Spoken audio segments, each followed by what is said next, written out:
Hi, welcome back to my channel. म Dr. Nikita Gurung. हजुरलाई मेरो च्यानलमा स्वागत छ. Please don't forget to like this video and subscribe my channel. म आज मैले धेरै नै कोरोना भाइरसको बारेमा नबोल्न सके पनि मलाई इम्पोर्टेन्ट लागेको 10 वटा कोरोना भाइरस र त्यसको लागि बनेको भ्याक्सिनको बारेमा म आज कुरा गर्न गइरहेको छु. फर्स्टमा चाहिँ कोरोना भाइरसको भेरिएन्ट, कोरोना भाइरस र भेरिएन्टको बारेमा. कोरोना भाइरस चाहिँ एउटा आरएनए टाइप भाइरस हो. भाइरसहरू दुईटा टाइपको हुन्छ, बेसिकली डिएनए र भाइरस र आरएनए भाइरस.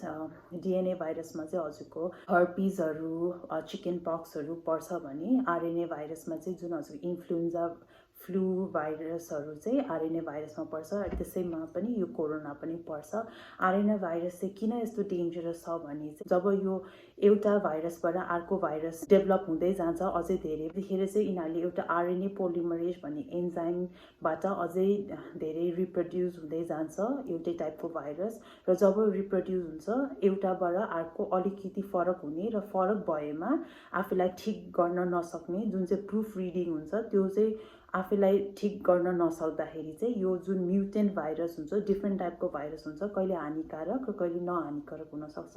र हानिकारक भएको खण्डमा चाहिँ एउटा मान्छेबाट अर्को मान्छेमा इजिली ट्रान्सफर हुने र यो पेन्डेमिक फैलेको कारण हो. अनि यही भेरिएन्टमा चाहिँ अब हामीलाई थाहा भएको भेरिएन्ट अहिलेसम्म युकेबाट, साउथ अफ्रिकाबाट, ब्राजिलबाट आएको छ भन्दाखेरि चाहिँ अहिले हाम्रो भेरिएन्ट अफ कन्सर्नमा चाहिँ यो इन्डियन भेरिएन्ट परेको छ र त्यसको बारेमा रिसर्चहरू जारी रहेको छ. सेकेन्डमा चाहिँ म लक्षणहरूको बारेमा भन्न गइरहेको छु.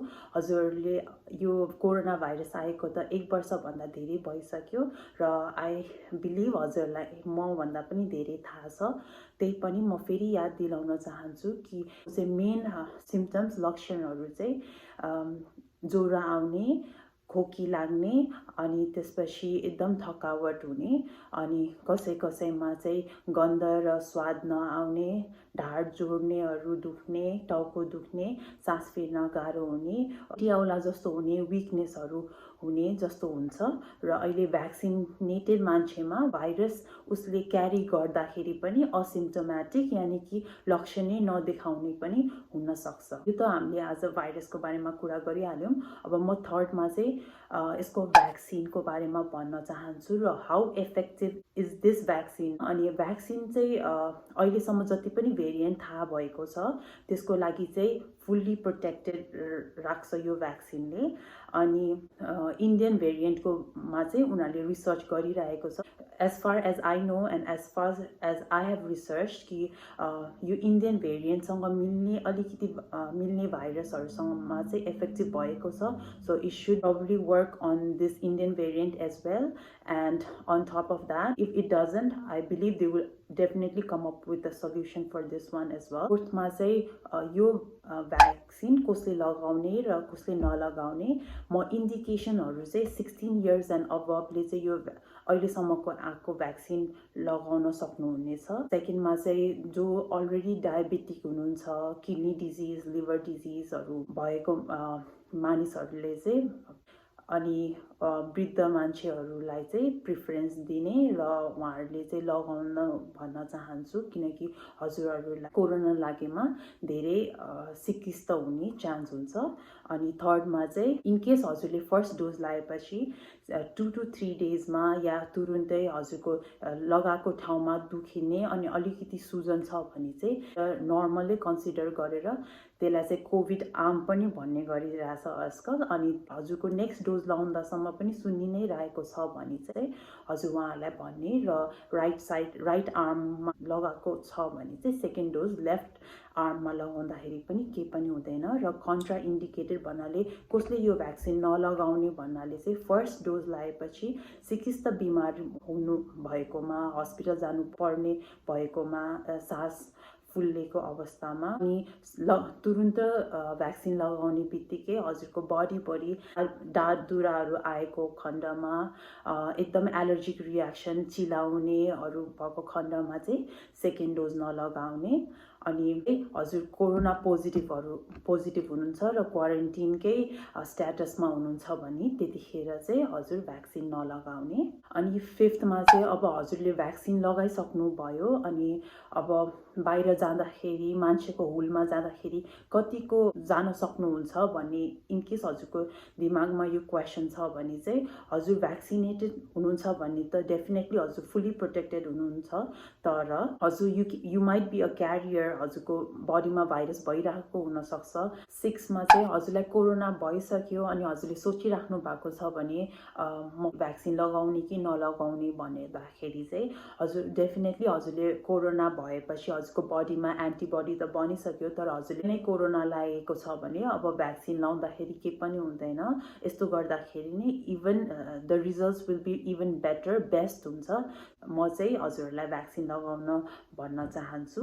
7मा चाहिँ हजुर भ्याक्सिनेटेड हुनुहुन्छ तर हजुरको फ्यामिली मेम्बर कुनै अनभ्याक्सिनेटेड हुनुहुन्छ भने चाहिँ हजुर भ्याक्सिनेटेड हुनुहुन्छ भने स्टिल हजुर चाहिँ क्यारियर हुन सक्नुहुन्छ, हजुरको बडीमा स्टिल भाइरस हुनसक्छ, हजुरले फैलाउन त सक्नुहुन्छ तर हजुरलाई सिकिस्त बिमारी नहुनसक्छ। त्यसैले सावधान रहने र हजुरको फ्यामिली मेम्बरहरूलाई पनि भ्याक्सिन लगाउन एन्करेज गर्ने।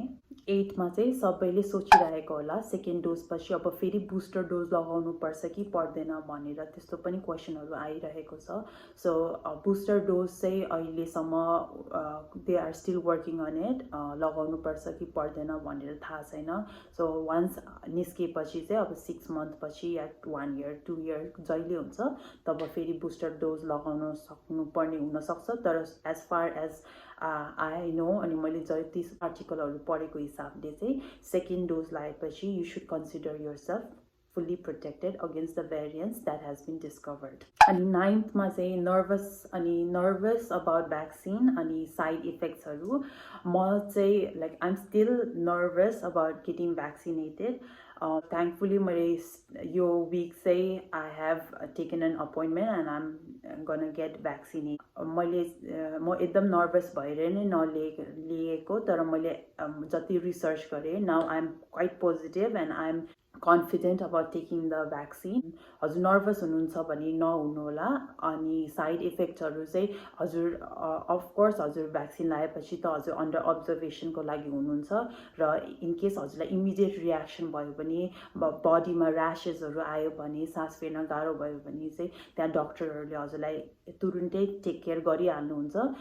अनि भ्याक्सिन लगाएपछि 72 आवर्ससम्म ज्वरो आए जस्तो अनि अलिकति विकनेस नजिएटिङ अलिकति उल्टी आउला जस्तो फिल हुने चाहिँ अलिकति नर्मलै हो। 10th चाहिँ जाँदा म फेरि पनि भन्न चाहन्छु कि we are still not corona free र don't forget to sanitize your hands, wash your hands, especially social distance maintain गर्ने, 6 फिट मेन्टेन गर्ने, मान्छेहरूको भिडभाडमा धेरै नजाने अनि मास्क चाहिँ राइट तरिकाले यहाँ सास फेर्न सक्ने गरी, तर हजुरको छिटा पनि बाहिर नजाने र बाहिरको छिटाहरू पनि भित्र नआउन सक्ने गरी टाइटली मास्क लगाउने।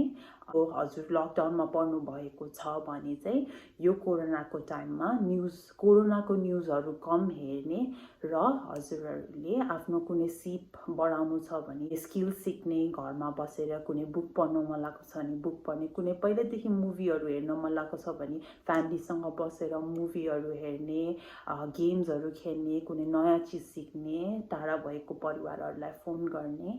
अनि त्यसपछि जाँदै I would still like to say that please people stay safe, take care of yourself, and please don't forget to like this channel and subscribe my channel, and hope to catch you guys again on my next video next week. Thank you.